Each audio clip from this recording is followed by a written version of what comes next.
Écoutez ceci.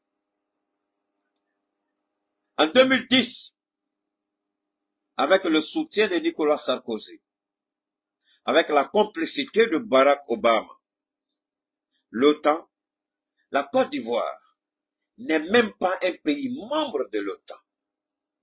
Les thèses de l'OTAN ont été violées pour faire plaisir à un idiot, à un malade, à un voleur, à un manipulateur, un conjurateur, Alassane Ouattara. L'OTAN ne pouvait être activé que si un pays de l'OTAN est attaqué, l'article 5 ou l'article 4, mettre les dispositions. Quand je dis mettre les dispositions, je parle de la logistique militaire à disposition, ça c'est l'article 4. L'article 5, tu attaques un, tout le monde tombe sur toi. Quel pays de l'OTAN avait été attaqué en 2010? Les Nations Unies ont violé leurs propres tests. L'OTAN a violé ses tests. L'Union africaine, c'est la malédiction de la malédiction. Je vais paraphraser une idée du Dieu créateur. Qu'il m'en excuse. Il dit, je vais ordonner à la bénédiction de te bénir. J'aime dire ça parce que c'est tellement profond. Mais la malédiction a ordonné à la malédiction de maudire Alassane Ouattara. La malédiction a ordonné à la malédiction de maudire l'Union africaine, la CEDEAO, Barack Obama et puis Nicolas Sarkozy. Est-ce que si Nicolas n'a pas été maudit, il est maudit? Ah, Keïta, est-ce qu'il ne porte pas bracelet au pied? Bracelet électronique, il a ça au pied. C'est pas fini. Regardez Barack Obama comme il est aujourd'hui. Il a été le plus jeune président, mais regardez-le, il sort comme étant le plus vieux président. Et sa femme là, Michelle Obama, vous la regardez, vous regardez les enfants de Barack Obama, ils font semblant de dire que les gens ils sont bien, mais quand vous les regardez, vous vous posez la question. En Afrique, je vais vous dire une chose, nous en Afrique, on est bon. On est la meilleure race au monde, avec la meilleure culture au monde. Je vais vous dire pourquoi. Nos parents, je ne parle pas de maintenant, hein. Mes parents que je connais, même dans l'exagération de l'abondance financière, multimillionnaires, multimilliardaires, très peu se laissaient pervertir. Mais surtout ceux qui ont eu des milliards et puis ils sont pas allés dans l'école des Blancs. Quand vous regardez l'éducation qu'ils ont donnée à leurs enfants, et l'Africain qui est millionnaire ou milliardaire qui allait à l'école, hey, à la grande main. Nous, on pense que avoir l'argent, si on n'est pas assimilé au Blanc, si on ne fait pas comme le Blanc, on n'est pas riche. Si on ne se comporte pas comme lui, on n'est pas riche. Keïta, qu'est-ce que tout ça a à voir? Écoutez, vous allez comprendre. Nos parents qui ne sont pas allés à l'école, mais qui étaient multimillionnaires, nous ont inculqué, imposé, donné une vraie éducation. C'est ce que Ibrahim tente de faire ressortir aujourd'hui. Quand vous avez regardé le cas de la première édition des jeunes burkinabés qui ont reçu une formation militaire, mais Ibrahim a parlé de formation patriotique, mais et tout le langage d'Ibrahim, c'est le retour à la source, le retour à nos valeurs ancestrales, à nos valeurs culturelles et historiques. Regardez Barack Obama, regardez ces deux petites filles seulement, Sacha et, comment on appelle, Sacha et puis l'autre là, comment elle s'appelle? Ah, ils ont des noms bizarres là-bas, Dieu. Regardez comment elles sont. Quand vous regardez les enfants, même quand je regarde les enfants de Will Smith souvent, je dis, mais est-ce qu'ils sont fous? Quand vous regardez les enfants de Barack Obama, qui aujourd'hui est devenu bizarre, multimillionnaire, lui et sa femme, comment elle s'appelle même sa femme? Ah, merci Malia. Sa femme même, comment elle s'appelle? Ah, ils sont tous millionnaires.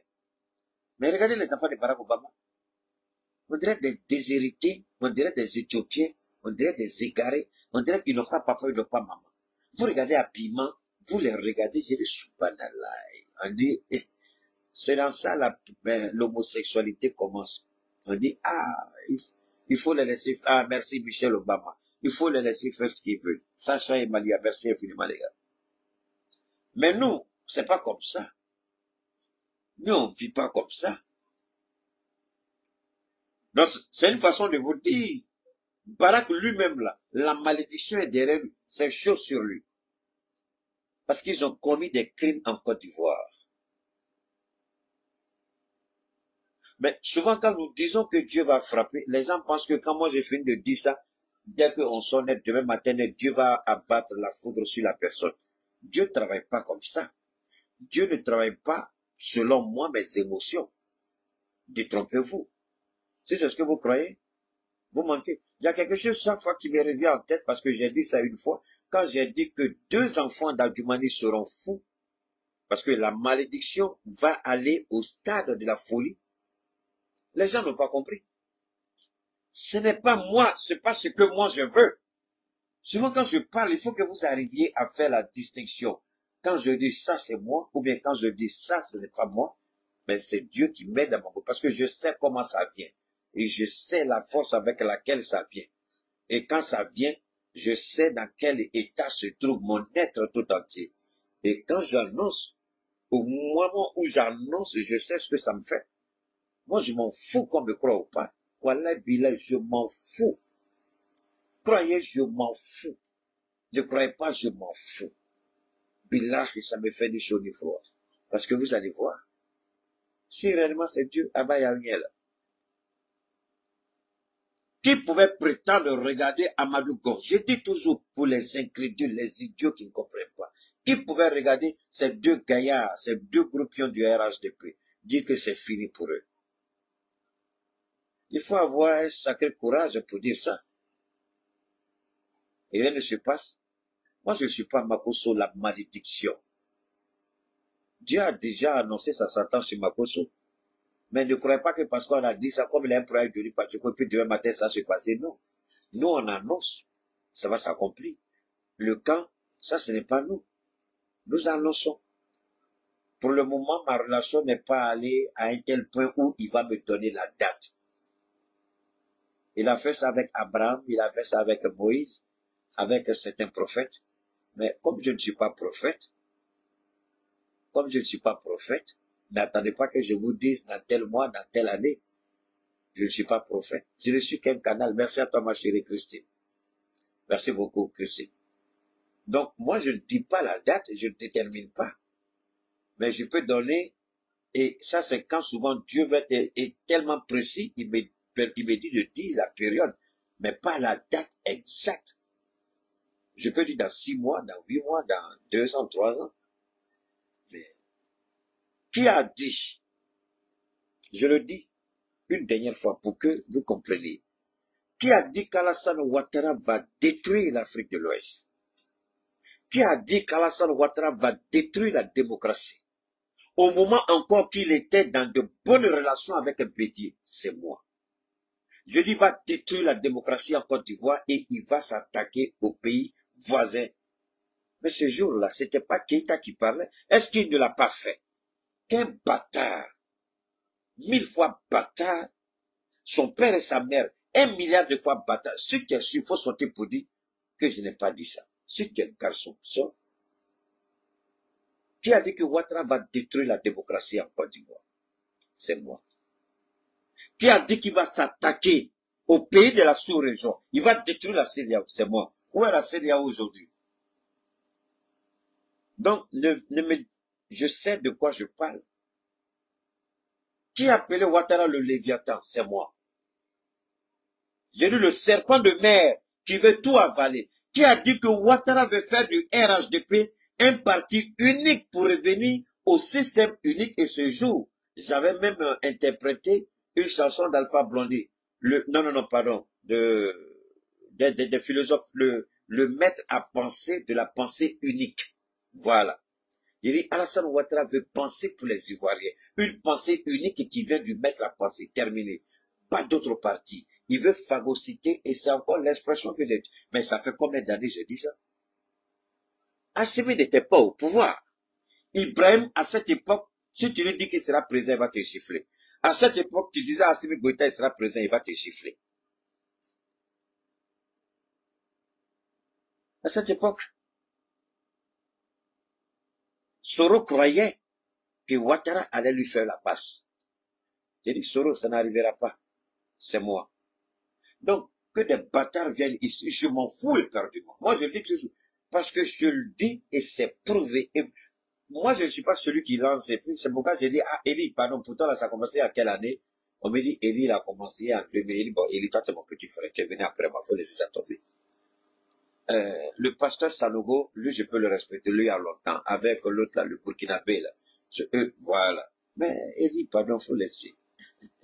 Faut laisser, ça c'est, Élie, faut laisser. Élie, toi, tu es venu après ton grand frère, faut laisser. Aujourd'hui, je le répète, Ouattara va tomber.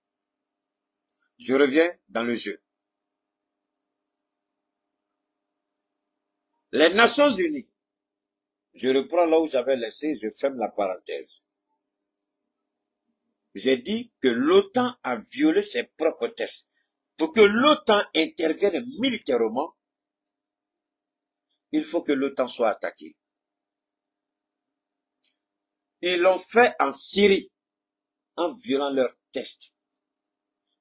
C'est là Bachar al-Assad est allé à Moscou et il a scellé une alliance stratégique et militaire avec la Russie. La même chose que le Venezuela vient de faire cette fois-ci avec l'Assemblée nationale vénézuélienne par rapport aux provocations de Trump qui se livre à attaquer des bateaux. Ils n'ont même pas souvent la preuve que ceux qui sont dans ces petits bateaux-là, attention, quand on dit bateau, c'est pas des grands, c'est 5 personnes, 3 personnes, donc c'est 2, 3 personnes dans un bateau, tous ceux qui les voient net, on dit c'est des trafiquants de drogue, on envoie des missiles sur eux, on les tue. Ça, c'est pas ça. Trump a commencé à faire ça quand il s'est rendu compte que son nom a été rejeté. Il voulait le prix Nobel de la paix. Il s'est rendu compte que son nom a été rejeté. Donc, il fait un retour à 180 degrés et puis il revient prendre. Automatiquement, quand il a su qu'il ne sera plus sur la liste des personnes qui vont recevoir le prix Nobel de la paix, il a changé le nom du département de la défense. Ce n'est plus le département de la défense. C'est devenu désormais le département de la guerre. Donc, il a enlevé le ministère de la Défense, c'est devenu ministère de la Guerre. Parce qu'il a reçu que l'information sur laquelle il ne peut pas être sur la liste des prix Nobel de la paix. Donc, automatiquement, il a changé. Pour montrer sa frustration, il a changé. Ce n'est plus le ministère de la Défense, non, non, non, c'est le ministère de la Guerre. C'était le premier nom avant. Donc, il a ramené ça au ministère de la Guerre. Parce que chaque président peut donner le nom qu'il veut aux institutions pendant son mandat. Donc, lui, il a changé. Alors, l'OTAN, comme ce que l'OTAN a fait, en Irak, c'était différent. En Irak, Bush a convaincu tout le monde. Et la Russie s'est laissée emballer avec la Chine. Ils sont intervenus en Irak. L'ONU a donné mandat aux Américains pour intervenir en Irak. L'ONU a donné mandat aux Américains. Ils ont utilisé, attention, quand on dit les Américains, c'est pas seulement les Américains, c'est l'OTAN. En fait, l'OTAN est devenu le bâton des Américains, du monde occidental, en violation de leurs propres tests. N'en déplaise à ceux qui disent que l'ONU a voté. La résolution du Conseil de sécurité des Nations Unies ne peut pas engager. Mais il donne mandat. Mais en donnant mandat, est-ce que ce mandat n'est pas en violation des tests même de l'OTAN? Tout ce que les Nations Unies peuvent faire, c'est d'envoyer des troupes pour le maintien de la paix. C'est le seul rôle du Conseil de sécurité des Nations Unies. Le maintien de la paix. Mais pas pour enclencher la guerre. Parce que jusque-là, personne n'a osé attaquer le Conseil de sécurité des Nations Unies. Mais pourtant, c'est une institution qu'on peut attaquer en justice. Oui, je dis bien, le Conseil de sécurité des Nations Unies peut être attaqué en justice par rapport aux violations de ses propres textes. Et c'est ce qu'ils ont fait en Côte d'Ivoire. Ils ont violé leur mandat. Le mandat, c'est le maintien de la paix.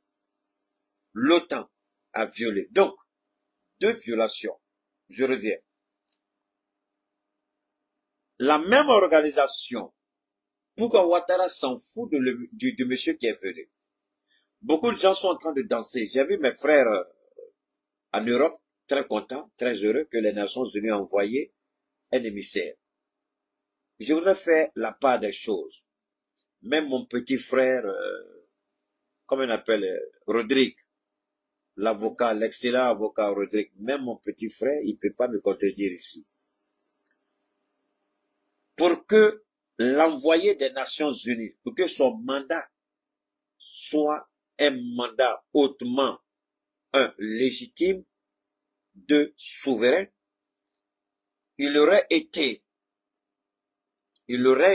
intéressant que le Conseil de sécurité des Nations Unies donne mandat au secrétaire général d'envoyer quelqu'un en Côte d'Ivoire. Regardez bien, Ouattara n'est pas bête. Ouattara a ce qu'on appelle des conseillers juridiques, des conseillers pour les relations internationales. Il a tellement de conseillers que quand un envoyé des Nations Unies arrive, c'est d'abord, c'est le pays hôte qui accepte, qui dit on veut qu'il vienne. Mais Ouattara, il s'en fout, il sait que le monsieur qui vient là, il n'y a pas ce qu'on appelle, aux Nations Unies, il y a deux types de mandats. Il y a les mandats non contraignants et il y a des mandats contraignants. Le monsieur est venu, il est venu écouter. Avant lui, c'était qui? L'Union africaine. Tous ceux qui sont venus, ils viennent avec le même mandat. C'est des mandats non contraignants. Donc, il ne peut pas obliger Ouattara à mettre et le nom de Gbagbo, et le nom de Soro, et le nom de Tidatiam, et le nom d'Afingessa. Donc, c'est une mission de conciliation, mais pas une mission contraignante. Ça ne devient contraignant que si le Conseil réunit et les 5 membres donnent leur quitus, envoie quelqu'un en Côte d'Ivoire. Si Ouattara ne fait pas ce que le Conseil demande, nous allons l'obliger par la force et avec des sanctions ciblées. Donc quand je vois mes petits frères danser à Paris, je dis, ah là, bon, Keita n'est pas allé à l'école. Hein. Ma chérie Christine, ton mari n'est pas parti à l'école. Clemsia, il te à l'école là. Je suis pas allé à l'école. Je suis pas allé à l'école. Hein? Je comprends pas français. Oh. Donc, vous, attendez, au niveau d'ici là, vous qui répondez, les gens viennent, ils insultent Keita, vous répondez. À cause de Dieu, vous venez pour Keita.